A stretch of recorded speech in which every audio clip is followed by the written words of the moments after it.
सरकार आप हमारे कंधे पर बैठ जाओ, हम रावण से भी ऊंचा आपको आसमान में पहुंचा दें। आप बुरा ना माने तो हमें वाहन बना ले। आहा, ठीक है, अच्छी बात है, तुम हमारे वाहन बन जाओ। राम जी के वाहन हनुमान जी बने। अच्छा, बैठे कहां? कंधों पर। कंधों पर बैठे तो चरण लटका लिए नीचे की ओर, और चरण लटकाए नीचे की ओर तो चरण कहां स्पर्श हो रहे? सीना में। हनुमान जी के सीना में राम जी के चरण स्पर्श हो रहे हैं। हनुमान जी कह रहे हैं धन्य है, आंखों में आंसू भर के हनुमान जी कहते हैं हम धन्य हैं, हमारे समान कौन बड़भागी होगा जिसके ऊपर दुनिया का भार है, वो जगतपति भी हमारे ऊपर है। लेकिन हनुमान जी को अभिमान नहीं। हनुमान जी यहां भी बहुत अच्छी बात कह रहे हैं, बहुत ही अद्भुत बात। हनुमान जी बोले सुना, प्रभु हैं हमारे ऊपर इसलिए हम हैं भूपर। है? प्रभु हैं हमारे ऊपर इसलिए हम हैं भूपर। और तुम लोगों से दिल्ली वालों हम कहना चाहते, जिसके सिर पर, जिनके ऊपर प्रभु जिनके होता है ऊपर, गुरु का हाथ जिनके होता है ऊपर, फिर वही जिंदगी भर बना रहता है भूपर, वही जन्म जन्म भर बना रहता है भूपर। आहा, हनुमान सम नहीं बड़ भारी। धन्य है हनुमान जी। कंधों पर बैठाया, चरण राम जी ने लटका दिए, चरणों को हृदय से लगा लिया। कभी कभी राम जी युद्ध लड़ते लड़ते हनुमान जी के सिर को पकड़ लेते, गिर ना जाए, तो कभी इस सिर से, इस हाथ से पकड़े, कभी दूसरे वाले हाथ से पकड़े। आहा, हनुमान जी मन ही मन बड़े गदगद हो रहे। धन्य है हमारा भाग्य कि चरणों की कृपा, अब हाथ की कृपा। देखो कितनी अद्भुत बात है। प्रभु का हाथ हनुमान जी के माथ पर, और भगवान का हाथ जिसके मस्तक पर होता है उसका दुनिया में कोई बाल बांका नहीं कर सकता है। इसलिए तो हनुमान जी चारों युग परिताप तुम्हारा, चारों युग परिताप तुम्हारा, है परिसिद्ध जगत उजियारा, है परिसिद्ध जगत उजियारा, है परिसिद्ध जगत उजियारा, है परिसिद्ध जगत उजियारा। श्री राम जय राम जय जय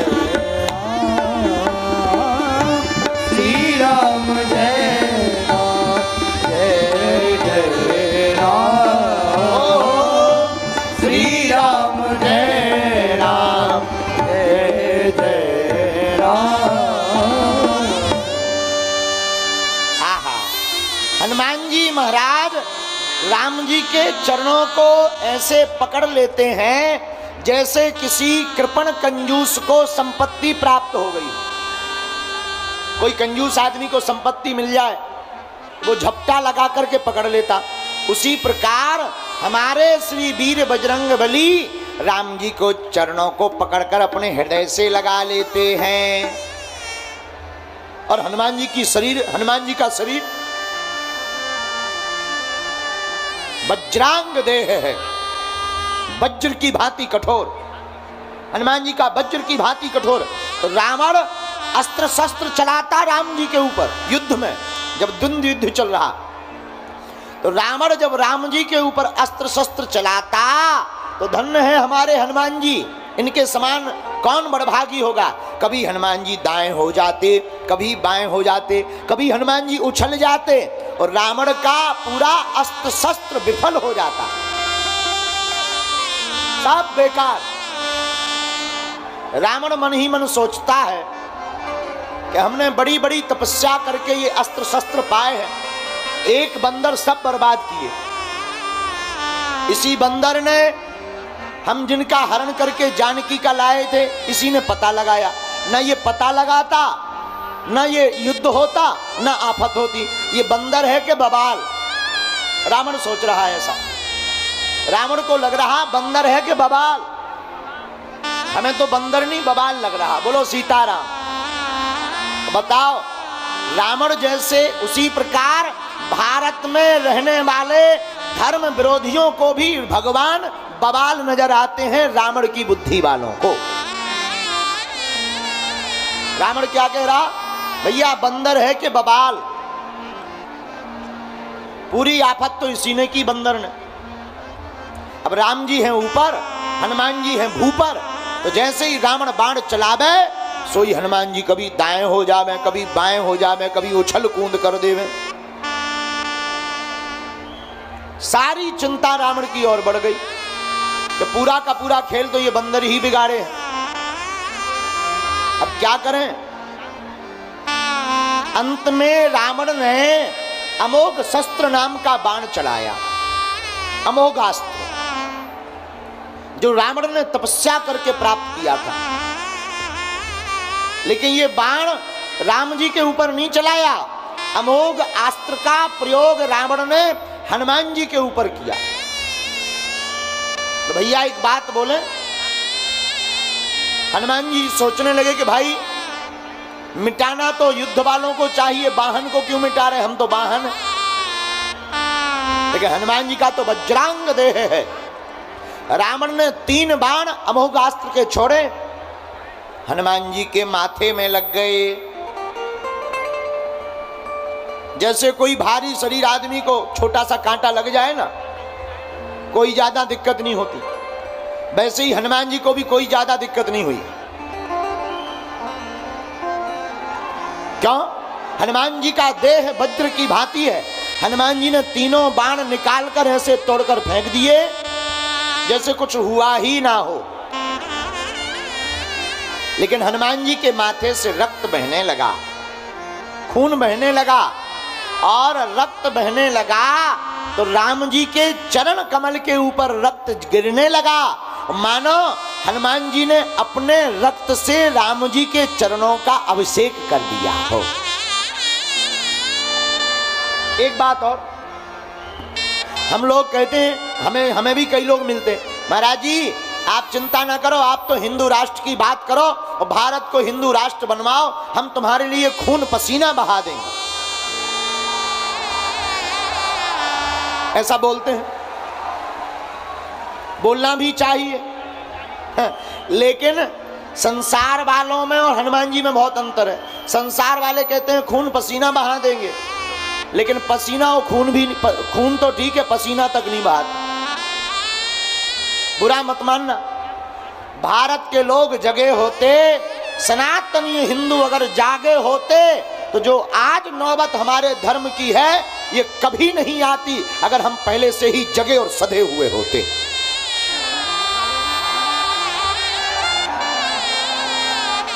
जब हमारे विद्यालयों पर आक्रमण किया, जब हमारी संस्कृति पर आक्रमण किया, जब हमारे साधु संतों पर आक्रमण किया, जब हमारे सोमनाथ जैसे मंदिरों पर आक्रमण किया, अगर उसी वक्त भारत के लोगों ने एकजुट होकर केवल ललकार दिया होता तो दुनिया की किसी भी शक्ति में आंख उठाकर भारत की तरफ देखने की क्षमता नहीं थी। लेकिन अब कोई नहीं, देर हुई तो क्या हुआ, हमें भरोसा है कि भारत का एक एक सनातनी जागेगा और राम काज के लिए जग करके हम सब सनातनी पुनः एक होंगे।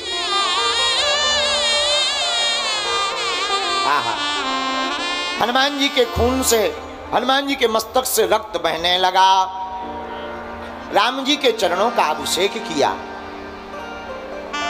राम जी को बड़ा क्रोध आ गया, इतने बाण मारे क्रोध में कि रावण का रथ नष्ट कर दिया, सारथी को मार दिया, आजू बाजू वाले सैनिकों को मार दिया। राम जी ने मारे क्रोध के रावण को निहत्ता कर दिया। लेकिन रावण निहत्था होने के बाद एक टूटा बाण हाथ में लेकर के अपने आप का बचाव कर रहा था। रावण कहता है कि मारीच ने तो कहा था रामो विग्रहवान धर्मः, राम जी धर्म का स्वरूप है। लेकिन राम जी अगर धर्म का स्वरूप है तो हमारे पास तो अब अस्त्र शस्त्र नहीं है, रथ भी नहीं है। राम जी अगर धर्म का रूप है, इन्हें हमारे ऊपर बाण नहीं छोड़ने चाहिए। आखिर राम अगर धर्मवान है तो हमारे ऊपर बाण क्यों चला रहे? तब रावण को नजर आया कि राम जी सच में धर्म पर हैं और वो इसीलिए हमारे प्राण नहीं ले रहे क्योंकि हम निहत्थे हो गए, फिर भी बाण तो चला रहे। तब रावण की नजर अपने हाथ में टूटे हुए तीर के ऊपर गई। बोले भैया राम जी उसी को छोड़ते हैं, उसी को शरण में आया हुआ मानते हैं जो अपने हाथ में कोई भी साधन नहीं लेता है, जो सब साधनों को त्याग देता है, फिर परमात्मा रघुनाथ जी उसको साधना का आशीर्वाद देते हैं। तो रावण के हाथ में जो तीर था टूटा, वो भी फेंक दिया। जब वो भी फेंक दिया तो अब राम जी की वाणी सुनना पंडित जी। हा हा हा, राम जी बोले हे दशानन, आज तुम बहुत श्रमित हो गए होगे। आज तुम्हारी मेहनत बहुत हो गई तो तुम थक गए होगे। मधुर वाणी में बोले राम जी, दशानन आज तुम अपने घर को जाओ, विश्राम करो, जलपान करना और अच्छे वैद्यों को बुलाकर चिकित्सा लेना बढ़िया से। और सुनो, जाते ही आराम करना, चिंता मत करना। अगर स्वास्थ्य अनुकूल रहे, उत्साह रहे तो कल फिर आना। ये दशरथ नंदन राम आपको कल फिर आपका स्वागत करने के लिए मिलेंगे। इतनी प्रेममयी वाणी सुनकर रावण का हृदय पसीज गया और रावण भी युद्ध भूमि में खड़े होकर के दोनों हाथ जोड़कर बोला, रघुनंदन राम की जय हो, जय हो, जय हो। ऐसा सुंदर चरित्र हमारे भारत में हमारे आराध्य राम का है। इसीलिए हम भारत के लोगों से कहना चाहते, इत्र से जीवन को मत महकाओ, राम जी और हनुमान जी के चरित्र से जीवन को महकाओ। अरे जिनकी शत्रु भी महिमा गाए, ऐसे राम जी के चरित्र को ही सुनना चाहिए, ऐसे हनुमान जी के चरित्र को ही गाना चाहिए। बोलो जय सिया राम।